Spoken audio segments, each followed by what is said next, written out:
Sounds like it. Maybe. You guys are good. I mean, you know. I mean, if you don't want to hear about the resurrection, that's fine, I guess. You know. So today is what is the resurrection? And I feel like doubly lucky. So this is one I kind of volunteered for, and also it's like 2 weeks before Easter. So like, we could be here for hours, but we're not going to be. Okay. So, what is the resurrection? Anyone want to help with the definition? What's the resurrection? Jeb. Rising from the dead. Rising from the dead. Look at that. Yes, absolutely. A couple components to resurrection that are important for this. And we're going to get to the sort of the why, but we're going to talk about the definition first. I think you did a really good job on it. So first is important, Jeb mentioned it, dead. So in order to rise from the dead, there has to be a physical death. In this case, physical death by crucifixion. So the resurrection doesn't mean anything without death. And I know that sounds really basic or really obvious.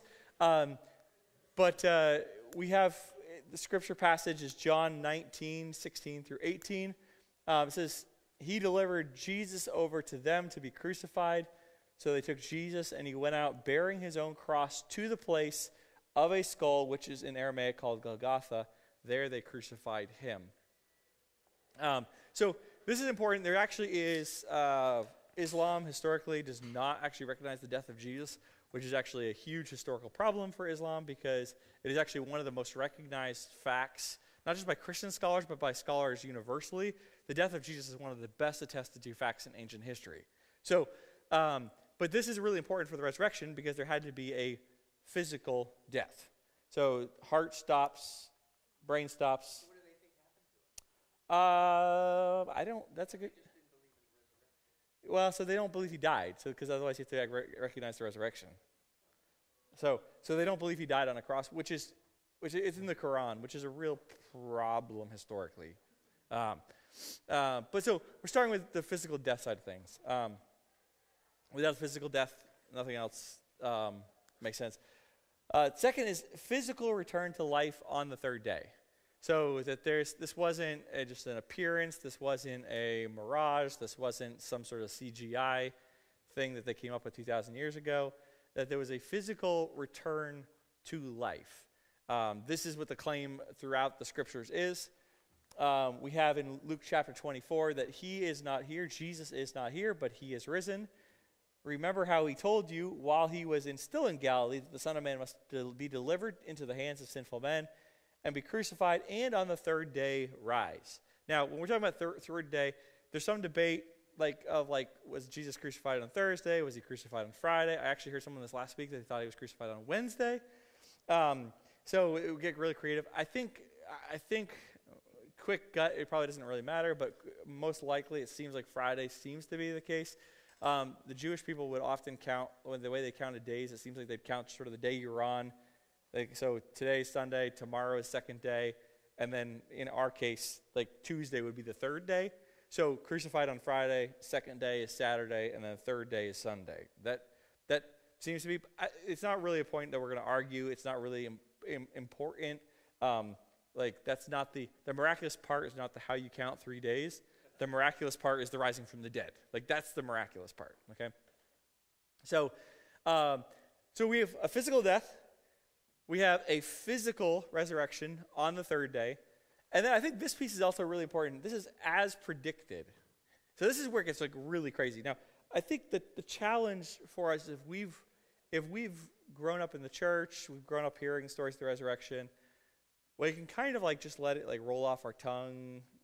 Like it's sort of, it feels normal. We've talked about it so much, but really trying to wrap your mind around why this feels like crazy to others is that like you're talking about someone like you go to a funeral, you see the person buried, in this case in a tomb, in our case maybe in the ground, and then you like 3 days later you see them again and you have dinner with them, and like or they scare the daylights out of you, or you go fishing and they're there, and like that's what we're talking about here. And this didn't come out of nowhere. This was as predicted. The angel, we just said say this, but Matthew 12, this comes up several times. So some of the scribes and the Pharisees answered Jesus saying, "Teacher, we wish to see a sign from you." So they're always asking for a sign from Jesus. Like, prove to us that you're really who. I mean, all the healings are great, and all the other like miracles, like bringing back people from the dead is great, but we really want a sign to prove to us you're really God.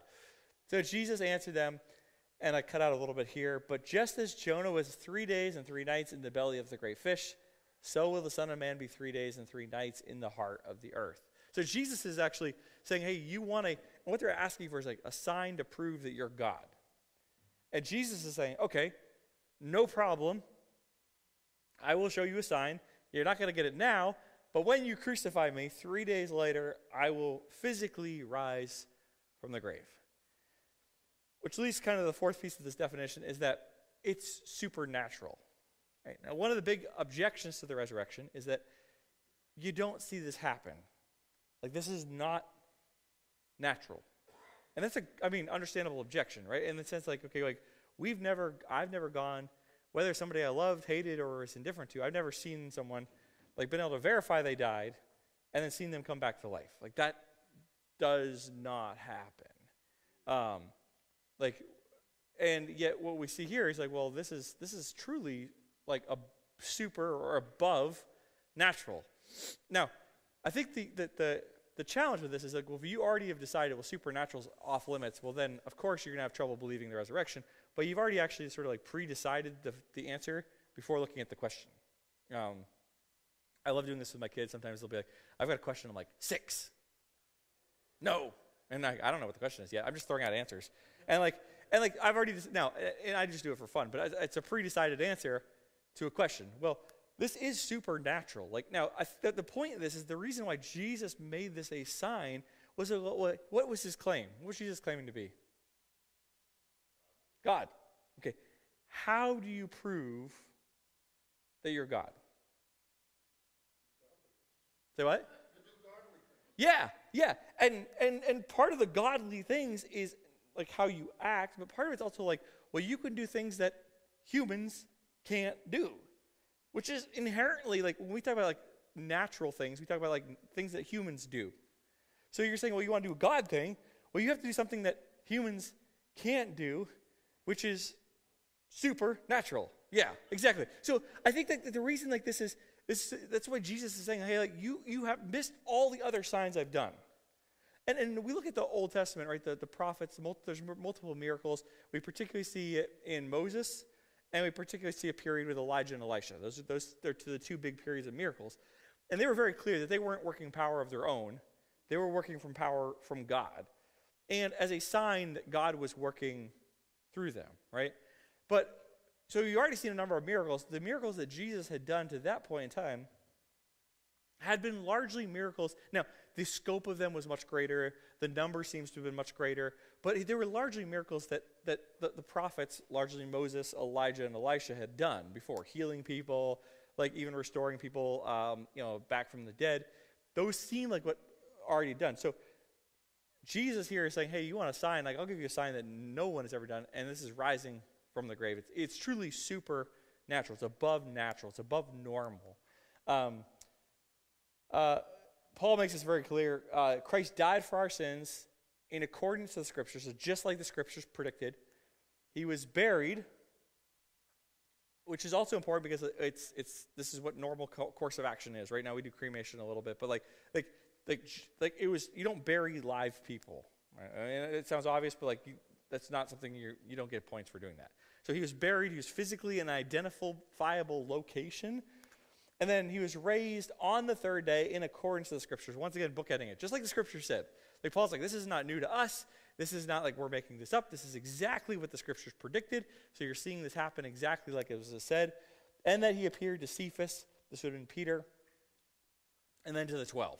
So it's also physically verified. Like they physically saw him. Cephas is Peter, yes. This would have been a fairly early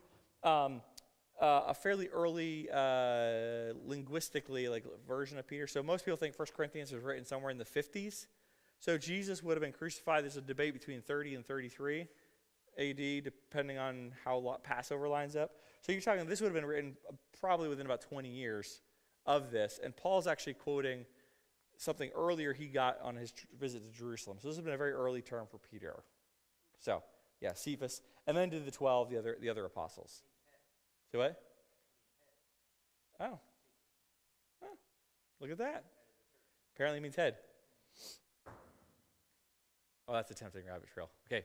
Okay, we're gonna skip that one. Whew. Okay, that was close, guys. Also, it was unique in claim. So, and this is a couple of things to think about this. So one, why would the resurrection be unique in claim? People don't go around saying I'm going to rise from the dead. Yes, why is that? They're crazy. Yeah, I mean, like, it would be like, if someone said, hey, I'm going to die and rise from the dead, you're like, yeah, you're crazy. Because you can't do it, you know? I think it is interesting with this is there are a couple, some people say, well, this part of the fable is made up, right? Because other deities, like there's claims of other Roman and Greek gods and pre-deities that also had resurrection pieces. Well, so I would like to look at those. If this comes up, I want to bring this up quickly. There's a couple differences why this is unique in claim, why the resurrection is unique from those other stories. So one, all the other stories, none of the other deities knew they were going to die. And I put deities in quotes because that's how they're framed. But they didn't know they were going to die. It's a little bit different what Jesus says. Jesus says, hey, you're going to destroy the temple, and on the third day I'm going to build it back up again. Like, Jesus knew that he was heading to crucifixion. That was not a mistake. Even at the Last Supper, he's like, hey, the Son of Man is going to be betrayed, but woe to the person who he's betrayed by. Like, so all the other deities were kind of surprised by it. They died of sickness. They died in battle. They died at birth, which seems kind of weird for a god. Anyway, so it's a little bit different than what the account we have in the resurrection here. 2, none of the other deities or other beings, I just changed to beings, I couldn't even say deity anymore. None of the other beings went willingly to their death.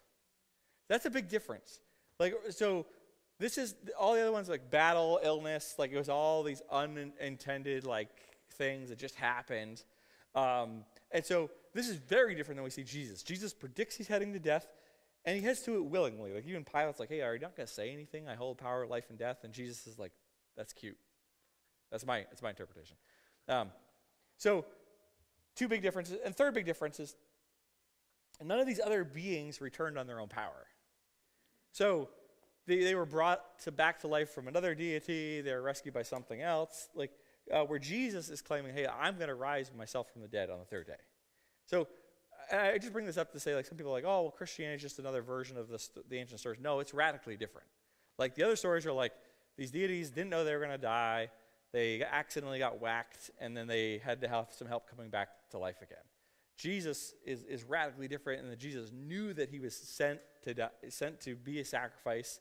He willingly went, and then he rose himself up from the grave on the third day.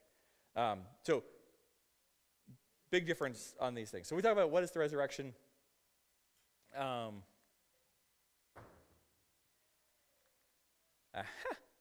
What is the resurrection? There we go. So kind of 5 pieces that I look at is like, what is the resurrection? That they're all really important as we talk about this and we think about it. So physical death of Jesus by crucifixion. And I put crucifixion in there in the sense that this was a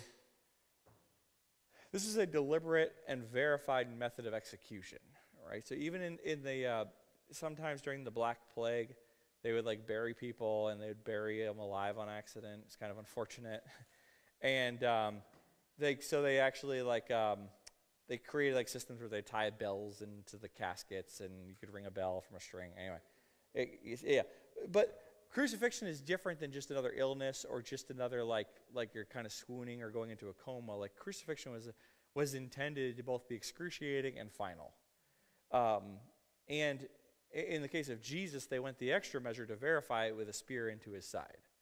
And so the horror of crucifixion also was a verification that this was a true physical death. Also, physical return to life. This wasn't an appearance, this wasn't a mirage, this wasn't we're told that Jesus was sat down and ate with the disciples, like he's physically eating with them, just like you guys are eating pizza and it smells so delicious. If Jesus is physically eating with them, and not just for a day, like for a period of 40 days, that he's with his disciples on a regular basis. It's as predicted. Like, so this wasn't something that was just like like, oh, it's like a bounce back kind of like a Rocky story where like one more round, he crawls himself up the rope. Sorry, it's a boxing analogy. Like this is like as predicted. Jesus is like, I'm going to be crucified. I'm going to rise on the third day. It's hard enough to predict your method of death. Like, but when you're going to come back to life, like the timing, like you have to be God to have control over that, which is exactly the point that Jesus is making with this. It is supernatural. It's above natural. There's no natural explanation for this. And not only is that okay, but that's what it would take to, like, say you are God. Like, I think that it's fascinating. There's so many other, like, religions that are like, oh, like, you should believe this because it works really good. Well, what happens when it doesn't work really good? Or you should believe this because it makes you feel a certain way. Okay, well, feelings are a little subjective. Or like, or you should do this because it's lasted for a long period of time. Well, a lot of things last for a long period of time, then fade away. So in this case, like this claim is that it's supernatural and unique in claim. Supernatural, and then it's unique in claim. It's different. That the way Jesus predicted the resurrection and claimed this, like there's no real other comparison that's truly a match. Like it's unique to Jesus in this piece. So. Yeah. Look at this. As far as death and stuff, when Jesus predicted it, he knew it was going to happen. Yes. I just recently read, and you always learned something that you didn't know, because when they raised Lazarus was dead. He went and he raised him. I don't know if he was in there 3 days or whatever, but he rose. He was there to be stinky. Yeah. Anyway, so he resurrected him, rose him from the dead and stuff. Well, still, his future was going to be the same. I guess that's where the shortest verse is. Jesus wept. Yes. Jesus wept. He was feeling the physical effects of his future because he was going to die on his death. He knew about his resurrection and everything. But the other thing was the Sadducees and the Pharisees, after seeing that, of course, they were plotting against Jesus anyway. They said, now, I didn't know this, but they were plotting to kill Lazarus. Yes. Because he was doing godly things. Yes. Well, it's embarrassing to have a dead guy walking. Like, I mean, it really, especially when you said it can't happen. Like, so Lazarus, which I've often thought about Lazarus, like, I'm like, really? Like, he just got back to life, and now you're trying to kill him? Like, I've thought about, like, Lazarus being like, it's like come on, guys. Like, I'm like, I already died. I got sick. I died. I came back to life, and now you're trying to kill me again? Like, which you could have, like, I mean, I don't know. I imagine Lazarus being, like, super annoyed at the whole thing. Like, you know, like, being, like, annoyed at the first. But, yeah, like, that was a huge problem, and that's what actually escalated the attempts to both kill Jesus and Lazarus on the human side of things. Because Jesus says, hey, I am the resurrection and the life. Then he's like, boom, come out. And you're like, and he does. And you're like, well, that's a problem. Because nobody else says that. Like, we could all go down to a cemetery today and tell people to come out, and nothing is going to happen. Like, and we hope, yes. But yeah, so that was a huge issue for them, was like Lazarus, because now he had gone from, like, it was the girl that he had raised to life, but the girl, like, Jerry's his daughter, but that seemed to be fairly isolated, and she was sick, and it was like, it doesn't seem like she'd been, like, dead a long time. Like, it was just like, so, like, you kind of say, like, oh, like, well, like, there's a swoon thing, or now, I'm not saying it wasn't a real resurrection, but it wasn't such a problem to the Pharisees because of the isolated nature and how quick I think that was. Lazarus was a huge problem because it was like they were having the full-on funeral. Like, I mean, they were mid-funeral, which would have been a multi-day, like, occasion, and his body has been long enough that his body had started to decay. So that was like a lot bigger. It seems like that was a lot bigger issue because of how public it was and how long it was. And so they responded by trying to kill, which is also ironic because, like, Jesus just brought him back from the dead. You're like, we're going to kill him. Like, Jesus could just bring him back again. Like, I don't really know, like, how well the plan was thought out. You know, it's like, it's like, okay, clearly, I don't know. The whole thing is like, but I mean, don't we get that way that sometimes, like, when we're in, like, we're committed to doing wrong, and it doesn't even make any sense, but we just keep chasing down that path, and it just gets, you know. So on one hand, it's like laughable, and on the other hand, like, it's relatable. Yeah. Jesus is not the first person to come back from the dead. He's the first to bring himself back. Correct. Yes, he's not the first person to come back from the dead. He's the first person to bring himself back. 100%. Yes, and that's what's different even about the other deity stories that we had. There is the other quote unquote deities that the resurrection came from, like, well, they didn't come back from the dead on their own. Jesus claimed it and came back from the dead. So yes, that is the difference right there. So Lazarus came back from the dead, but he also died again. And that would be the other difference is Jesus didn't die again.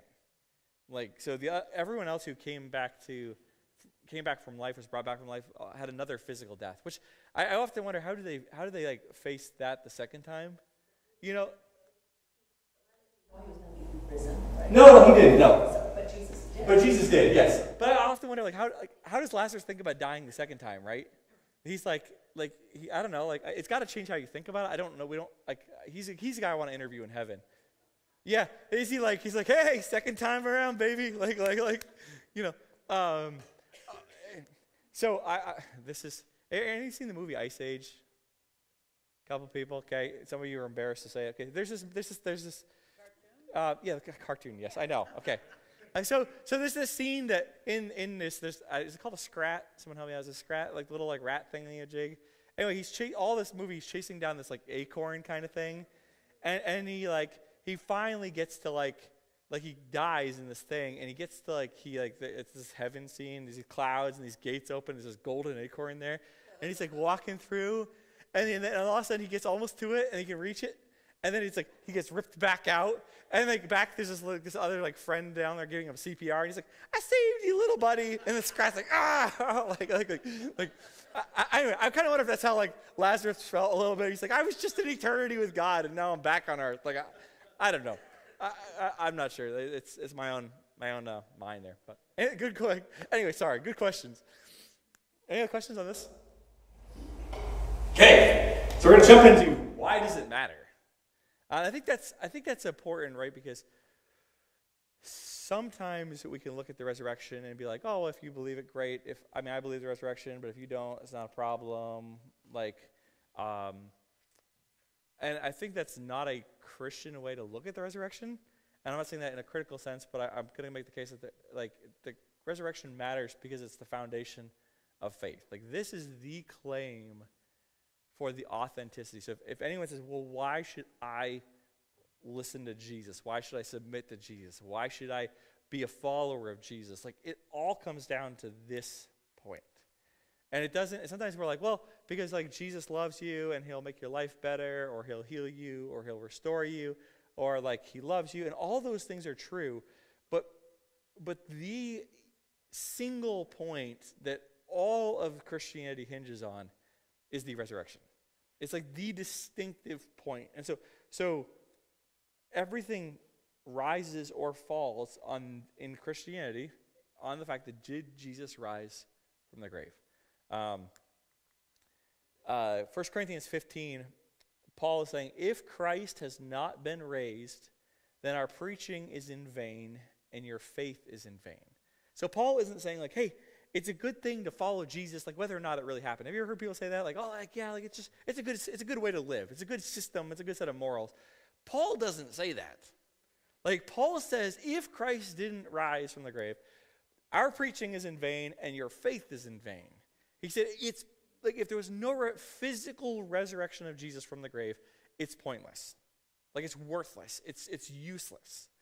He said, if Christ has not been raised, your faith is futile and you are still in your sins. So Paul is like, he is like not messing around with this. He's like, this is so essential that everyone understand, is that the resurrection is the hinge point on which Christianity rises or falls. Like, did Jesus physically rise from the grave? And Paul's saying, if you didn't, like, our preaching's in vain, your faith is in vain, you're still in your sins. It's also, the hope of personal resurrection falls on this.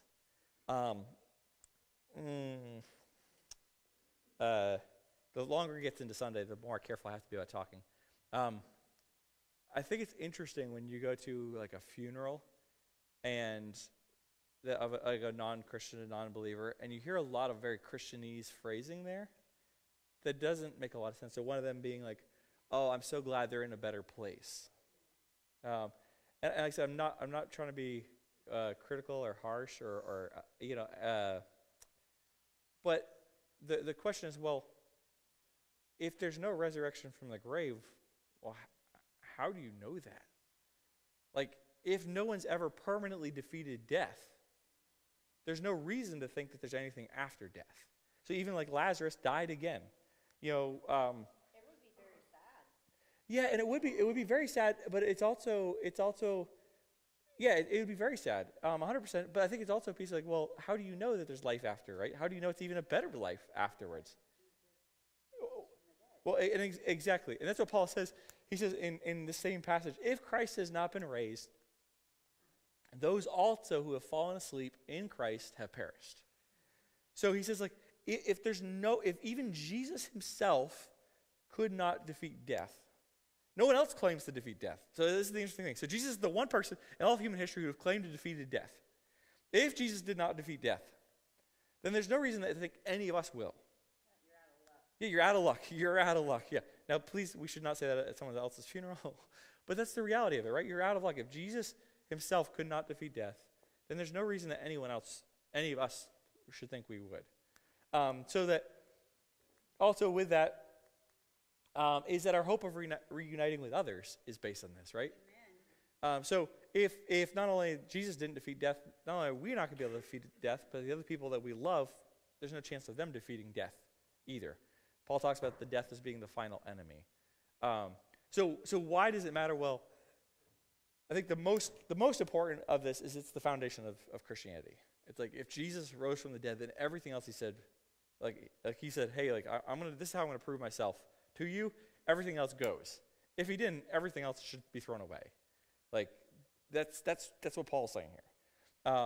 And then on the more personal side of things, well, our hope, and I say hope, but it's the idea of, in the New Testament, it's used more in the idea of confidence, our confidence in the resurrection. Our confidence in our personal resurrection is that no matter what this life holds or doesn't hold, no matter how long it goes or doesn't go, our confidence in a personal life after this one is based on the resurrection. And also our confidence on life after this one with others is based on the resurrection. Correct. Yes. And without the resurrection of Jesus, there's none of that. Exactly. So, any questions on these?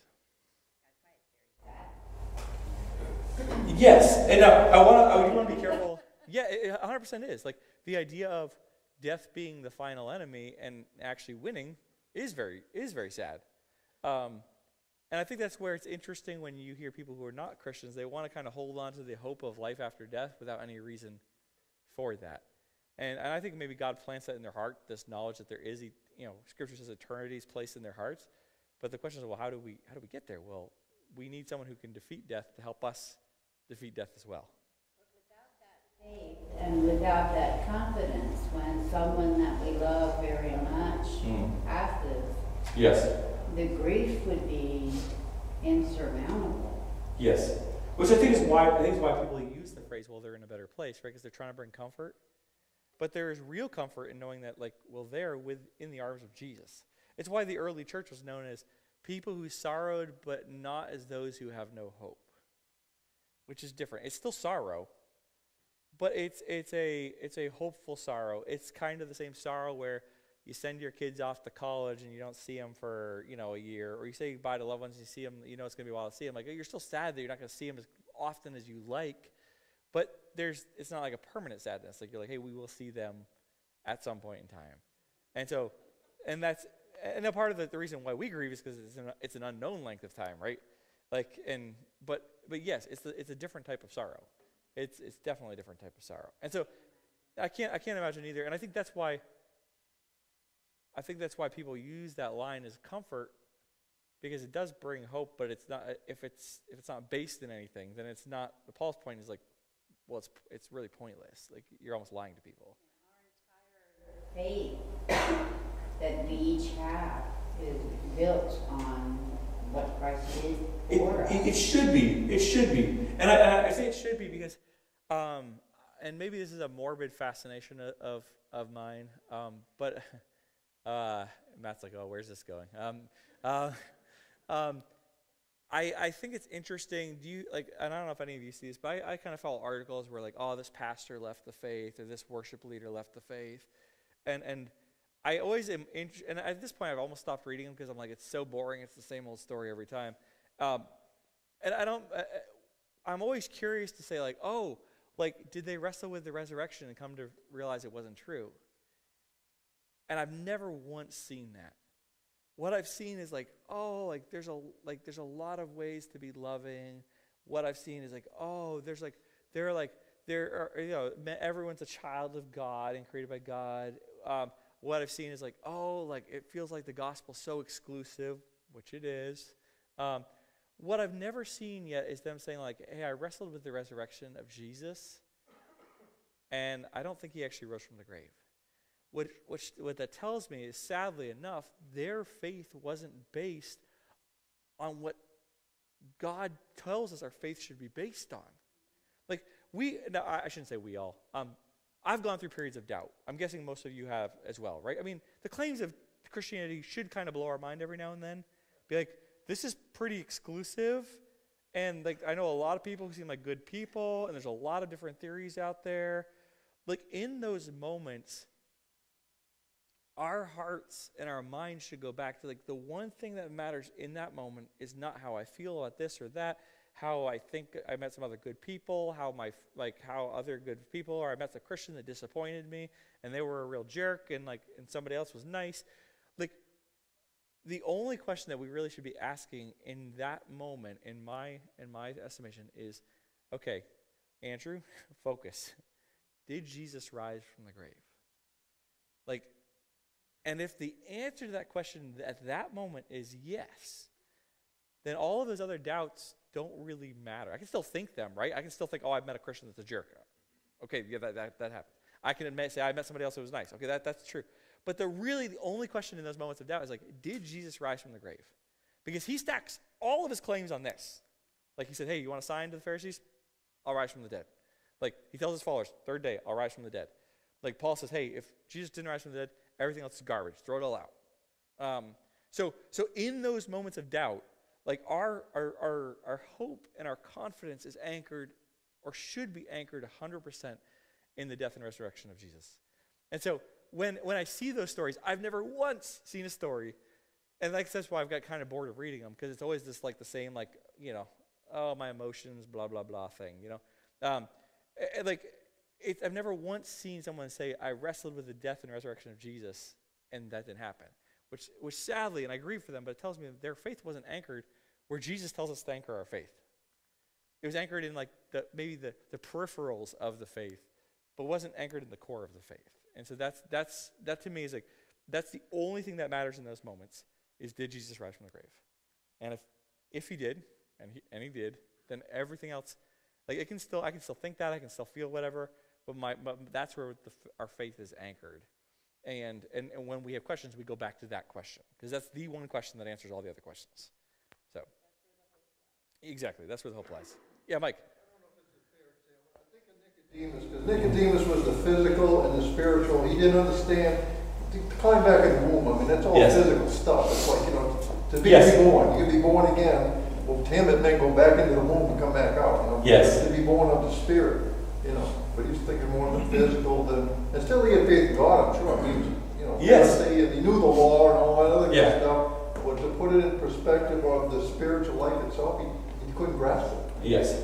And I think that point is well taken. So we need the Spirit of God to illumine not just our hearts and minds, but other people's, right? People we love, we care about, we bump into, we don't even love, but we still want them to come to know Jesus. But we can't convince, argue, twist any arms into believing that. The Spirit of God has to do that work, just like the Spirit of God did that work in our hearts and lives.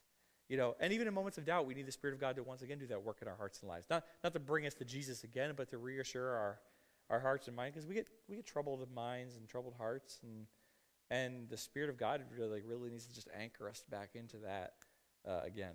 So yeah, great. Being a scientist, I question everything. Yeah. I mean, that's what we do. We test things. This, like you said, Just believe in science. We can't test this, but But I'm also willing to believe anything can happen. Yes. And I think what really convinced me was talking with Dan Clark and Kate one time about this. And Dan says, do you think all those people that saw Jesus come back would go to their death proclaiming that he came back from the dead if it didn't really happen? Yeah. I mean, so many people died, I mean, James, I mean, Yeah. so many people died that were there and saw him come back, and they wouldn't go to their death for a myth. Yes. That's pretty powerful. It's very powerful. Which is like an amazing segue. But I want to answer any other questions here. Yes? And still they had the doubts and stuff, because, they thought he stole the body. Yeah. That couldn't happen, but Yeah. it was revealed to them that, He came back and he's ate. resurrected. Yes, and they saw him.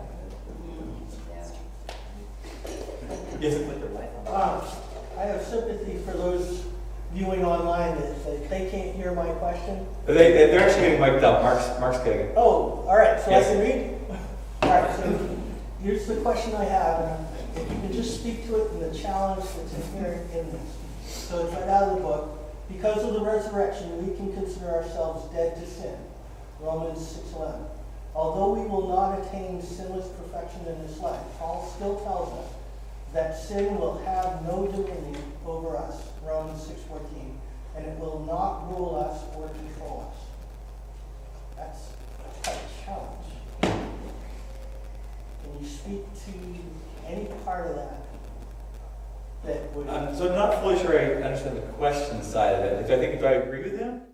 Or, We are dead to sin, Uh-huh. and yet we are born with a sin nature. So I think they're again. well, and I guess there again, I would say it's a similar piece where it's like sin nature is not defeated easily or permanently by any one of us, and neither is death, physical death. So I think those two, sin and death are sin brings death, right? So death is a side effect, but sin is the cause of death, and so sin is. So what we really need to do, and you're right, is not just defeat physical death. We focus a lot on physical death, but we actually need to defeat sin as well. So the two are very much connected and tied together, and we can't defeat sin on our own, and we can't defeat physical death on our own. So we need someone. We need help, and that help comes from Jesus, who both defeated the power of sin and the power of death.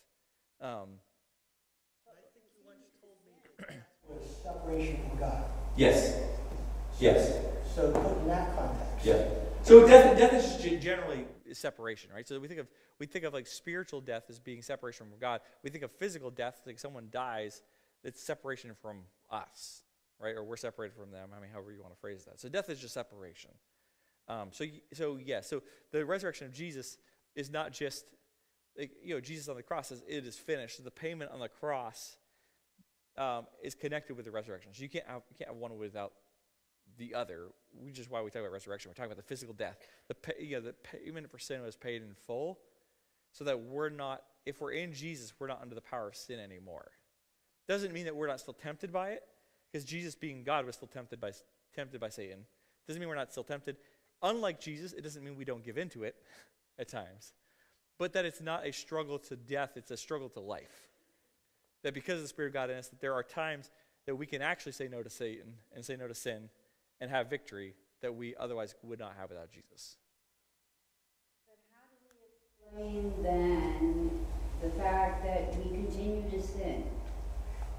Because now there's a struggle. So there's an old man and there's a new man. So the new man in Christ, so when we say yes to the Spirit of God, that we have the Spirit of God working in us to both will, or to desire and to do what's good. But we also have the earthly sin nature that we were born with from our fathers, not our mothers. yes. Now, So we have now two natures. We have the old man and the new man kind of wrestling. Where before Christ, we just had the old man. Like we were just in sin. Now, upon death and resurrection or rapture, or we're reunited with Jesus, the old man is going to be completely wiped away, which will be awesome. That struggle piece will be over. So in fact, I think there's many times Christians struggle more to do what's right because it's not a struggle for someone who isn't in Christ. Because there's just the old man. So you just do what you want to do. The Christian has that struggle. There's that. Paul talks about that in Romans 8. There's that war inside. And like sometimes he does the things he knows he shouldn't do, and sometimes he doesn't do the things he knows he should do. And he's like Andrew translation. Okay. It's not Greek. No. But yeah, that struggle. Okay. The habit of a lot of Christians originate that I've sinned, but all I have to do is confess it to God and I am cleansed again. Well, so that is true. So the words are true. What we're talking about, I don't know if the heart is true, right? So it's like the grace and forgiveness of God is so extravagant that everything is covered under the blood of Jesus. And it's so extravagant that Paul says, like, the natural understanding and thinking would be to say, like, man, like, should I just sin more so that grace can be more plentiful? Like, that's, and so I don't want to jump over that, because, like, I think sometimes we're like, God's not there being like, like a little grace for you and a little grace. Like, the grace of God is extravagant. And it covered Paul, right? There's a passage in the Bible that I could turn to where it reassures that promise of my continued forgiveness. Well, so 1 John 1:9 would be a great example of that. And there again, like, I think the piece I would say is it's important not just to say, like, oh, sorry, messed up, going on. But, like, if we're truly, like, recognizing the cost of our sin, like, there's a difference between, like, throwing up lip service, like, yep, I messed up, like, and it's kind of like if you get pulled over by the police, right? Like, for a speeding, hypothetically. Like, I don't know, whatever, like, give me a ticket, let me off, just don't lecture me. I'll probably do it again. I'm not really bothered. Like, I mean, it's like, it's a stupid rule. Who goes 25 miles an hour on May Street? I mean, even horses went faster. Okay. Like, that's, if we treat forgiveness and God's grace like that, well, we've misunderstood both sin and God's grace. Like, it's a very lip service. It's a very light treatment of that. When we understand what our sin cost Jesus, grace is not cheap. It's free to us, but it's not cheap. And there's a difference between that. Grace is incredibly costly. It just came free to us. And so I think that's where, but that grace is free to us. So as we confess, we're told that he's both faithful, which means, like, all the time he's going to do that, and he's just. So God, the idea of, like, in court system of double jeopardy, you can't be prosecuted twice for the same crime. Like, that didn't come with us. That came with, they start with God, right? Like God can't put both the penalty of our sin on Jesus and make us pay at the same time. And so, like, the forgiveness of God in Jesus is the just thing for God to do, which is incredible. But once again, cheap and free are not the same thing. Okay, I got a bonus round, and I'm going to go to the bonus round. Okay. So, I know. Woo, okay. This comes from a guy named Gary Habermas. He's written, like, monstrous books on the resurrection. This is basically his life work, is studying the resurrection. I think his volume 1 was like 5,000 pages. I've not read the whole thing. But what I think is interesting about this is that it's going to look at the minimal facts theory. And what he means by minimal facts is that there are generally accepted facts by scholars who are not believers, who are atheists, who are agnostics, who are skeptics, that when you actually take all the facts that they acknowledge, like, points clearly to the resurrection. Okay, so what's interesting about this is two things. So one, sometimes when we say, well, okay, we talk to people, like, on the streets, they all actually bring up. There's a lag between what scholars who spend their life work studying something believe, and then what people who actually, like, you'll meet on the streets believe, which is kind of interesting. And it's funny because now scholars are much more, like, even non-Christian scholars are much more moving to the fact, like, they're acknowledging a lot of things that the average person you'll meet will deny. So I think this is really interesting, and this is, I think, a helpful tool, hopefully, to kind of help share the gospel. Once again, you can't convince somebody into the gospel, but I think it's good to even make people aware of some information that they didn't know before. So, fact number 1, Jesus died by crucifixion. This is acknowledged by, like, everybody, like, in scholarship, that Jesus lived, existed, and died by crucifixion. There's almost virtually no one that disagrees with this. Like, that, and early, we're not talking about just the Gospels. I mean, obviously the 4 Gospels attest to this. The book of Acts attests to this.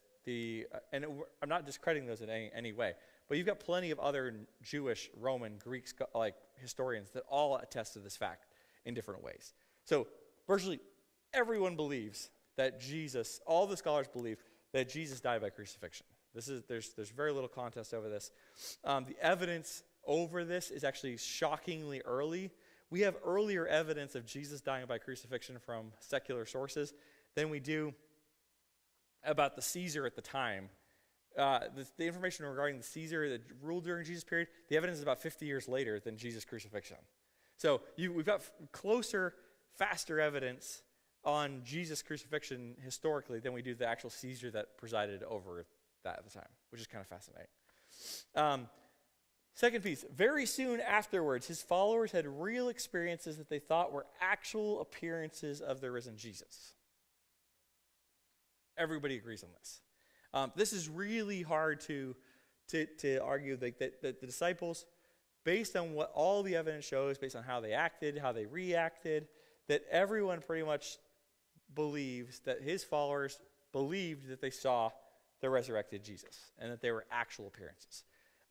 This makes sense, right? Because we saw the disciples before the crucifixion, or during that crucifixion period, they were running for cover. I mean, maybe John stuck it out through the crucifixion. Maybe. Like that seems like it's it. Like there was, and a couple of the women seemed like they connected somehow at the cross. So they didn't seem like they were at the trial, but they seemed like they were at the crucifixion. They were hiding. They were running for cover, and then very soon afterwards. So we're not talking years and years and years, but like very soon afterwards, his followers had real experiences that they thought were the actual appearances of the risen Jesus. Now, I said I'm not caveating this for me. I'm just saying this is what like scholars just generally believe. Like secular atheists. Was there some witnesses to some of them? It wasn't a singular person having that experience? Correct. Yep, yes, and you're absolutely right, which is important. We'll get to that in just a second here. So third, their lives were transformed as a result to the point of being willing to die specifically for their faith in the resurrection message, which is what Dr. Gregory just talked about. So a lot of the theories kind of don't actually hold water. Did you guys get the videos that I sent out earlier? Okay. Excuse my dog whining in the background on some of those. I think those are really interesting. They're more specifics on this. But a lot of the theories don't make sense that people say, okay, well, the disciples stole a body. Okay, well, sure. Okay, fine. But would you die for something you knew is a fraud? Well, no. Like, an example of that's like Watergate. There's 12, I think, individuals that had the secret of Watergate, and they lasted like 72 hours under a couple questions before they just like, oh, okay, fine, we give up. Like, it just doesn't happen. Like, it's like, and these guys all went to their death, and if they'd stolen the body, like, that's not very convincing. Okay, oh, like, well, Jesus like swooned, like he didn't really die, like he kind of mostly died, and then like he got to the cold tomb, and then he 3 days later was like alive again. Well, okay, first of all, like throwing you in a cold, isolated tomb doesn't actually bring you back to health. Like that's not like a doctor's recipe today for like serious injuries. Second, it's like, well, you're not going to come back instantly. Like, I mean, like it's like you're talking. So they're saying, well, okay, yeah, we knew Jesus. He didn't fully die. He mostly died, and he was like limping around for months. Like, and therefore, we're going to preach that he resurrected. Like, they also would know it's a fake. They're dying for that? Not really. Like, they also didn't gain a lot from this, right? Like, sometimes people like lie to something to gain something. Well, what did they gain? They didn't gain fame. I mean, maybe infamy. They didn't gain money. They didn't gain power. They didn't gain prestige.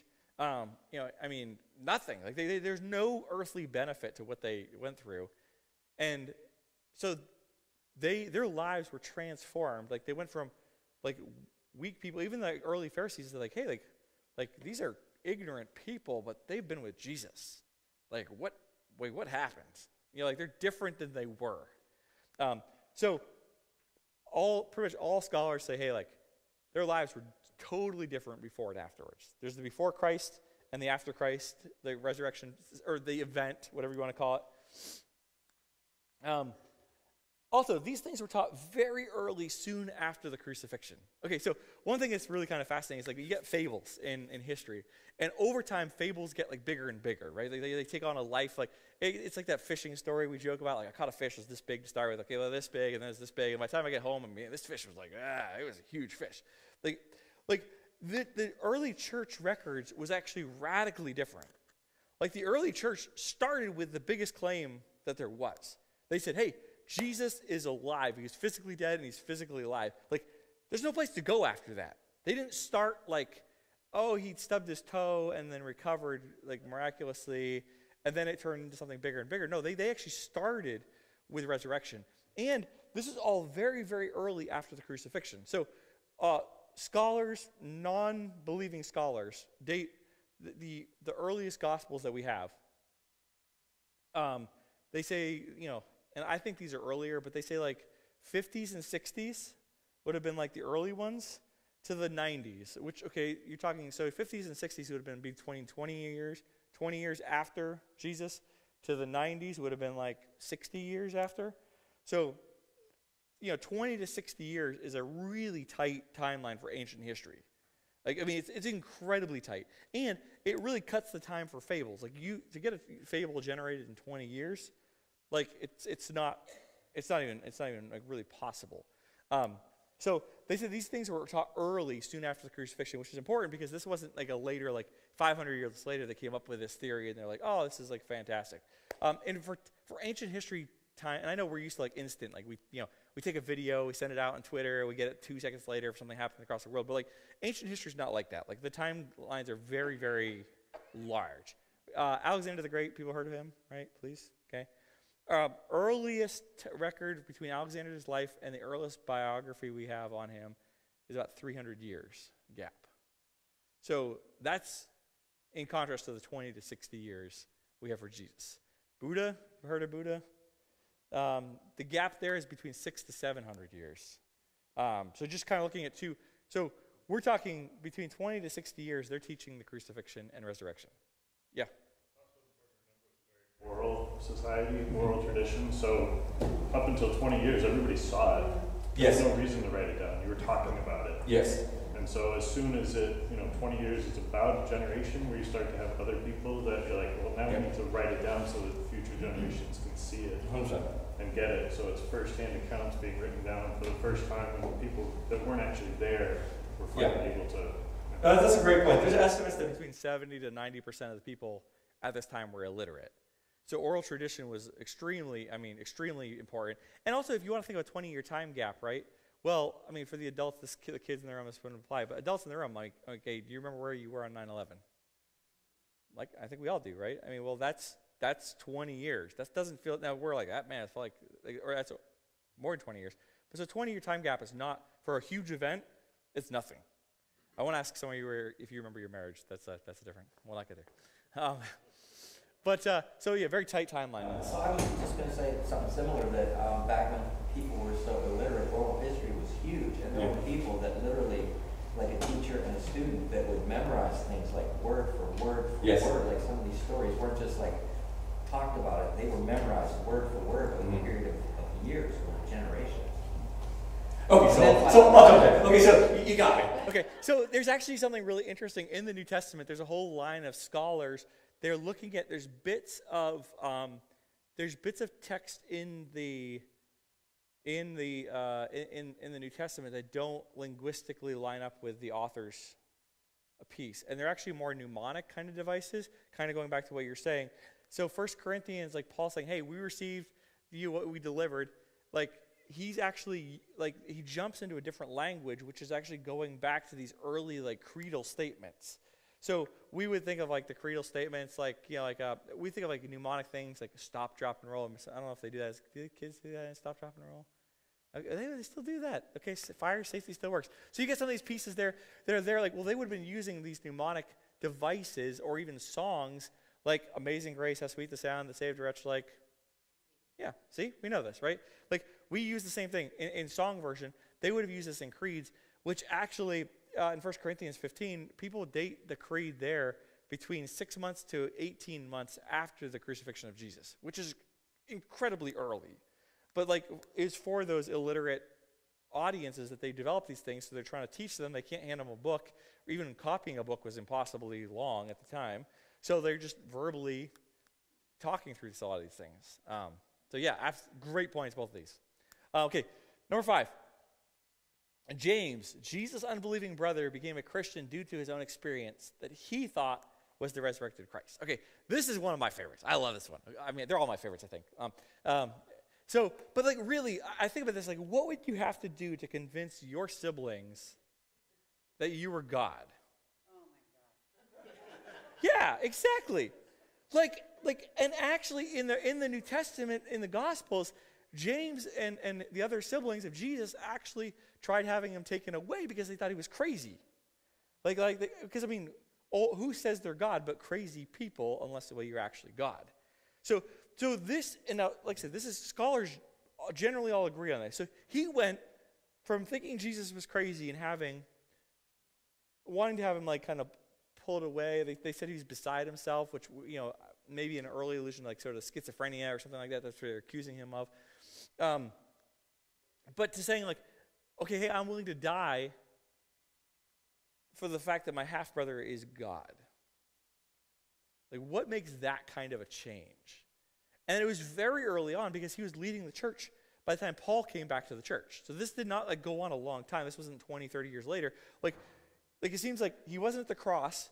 So all the way up to the cross, it was just Mary. And actually, Jesus, remember, gave the care of his mother to John. Yes, he didn't give it to James, the half-brother, or to John's brother James. Like all those disciples, so he gave his care to his mother to the person who was there, which was John, one of his disciples, not one of his half-brothers. James goes from not being there, seemingly, I mean, his mother's at the crucifixion, but he's not there, to now, like, being not only a follower of Jesus, but a leader in the church and publicly marked leader in the city where they killed Jesus. Well, what causes that kind of change?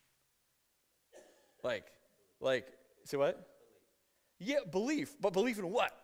Like, I mean, and I think, so this is, like I said, this is, that once again, he thought it was the resurrected Christ. But there again, like, this is something you walk with. James, lived with Jesus, walked with Jesus, thought he was kind of crazy.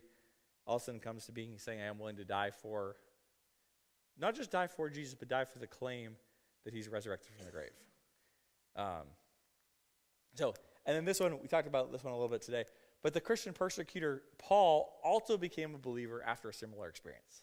So Paul goes from enemy number one of the gospel to now being willing to die repeatedly for the sake of the gospel. Like, well, what causes that kind of change?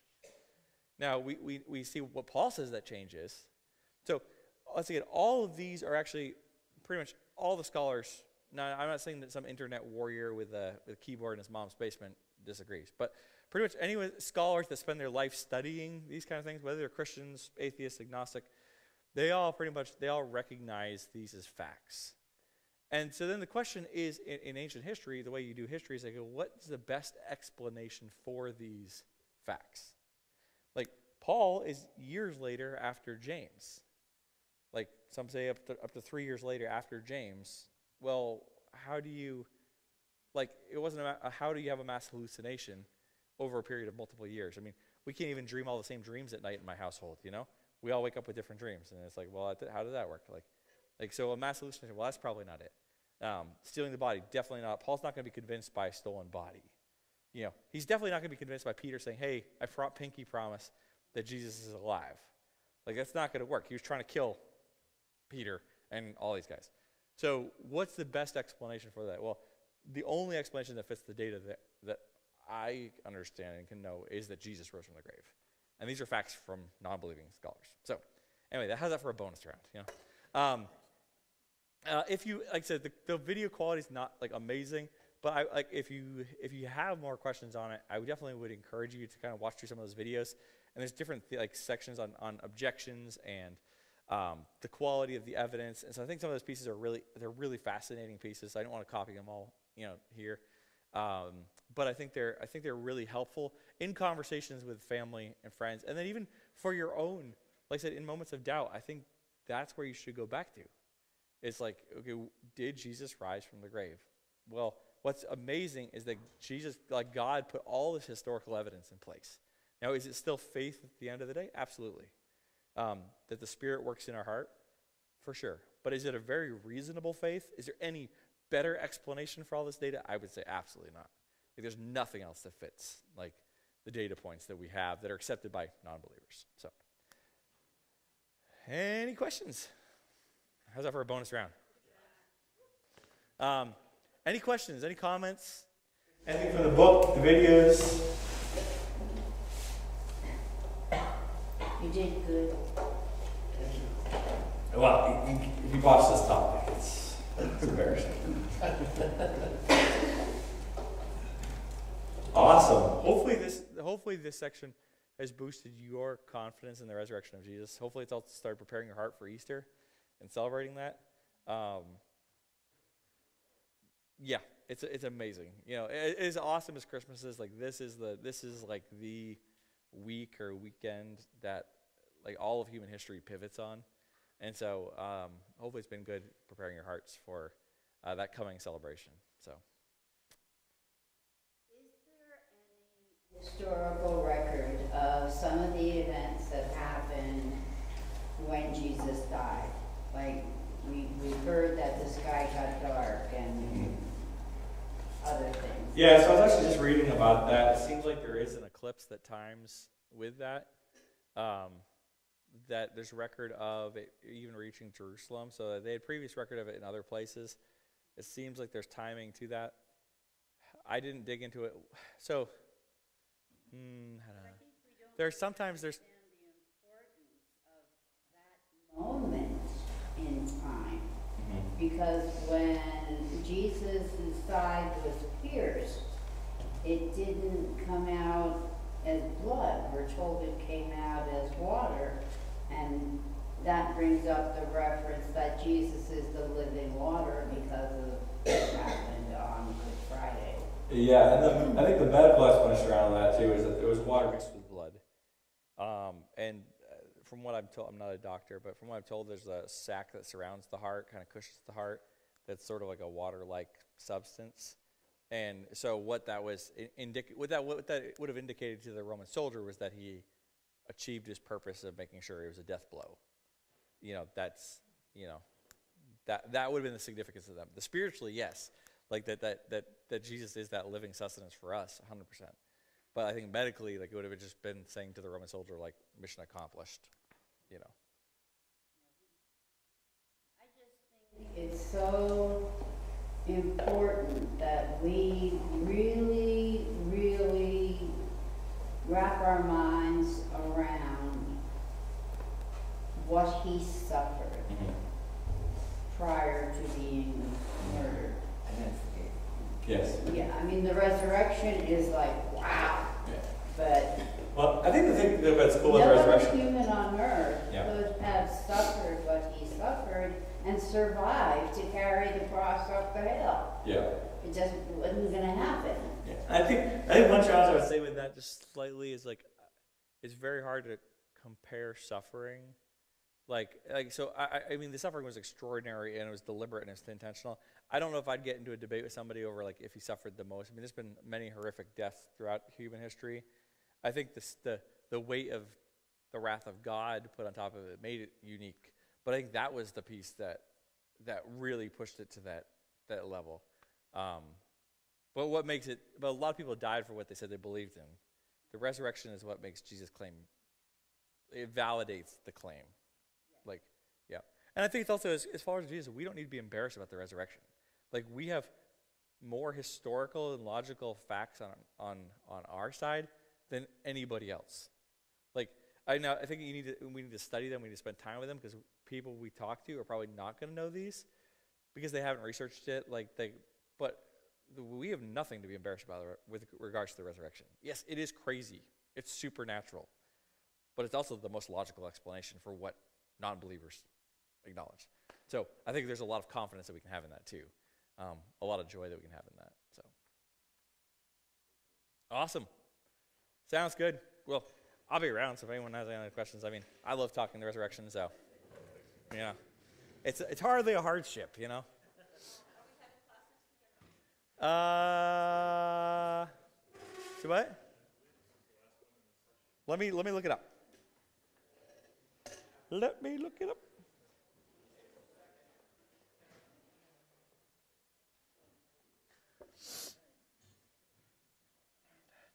If I can remember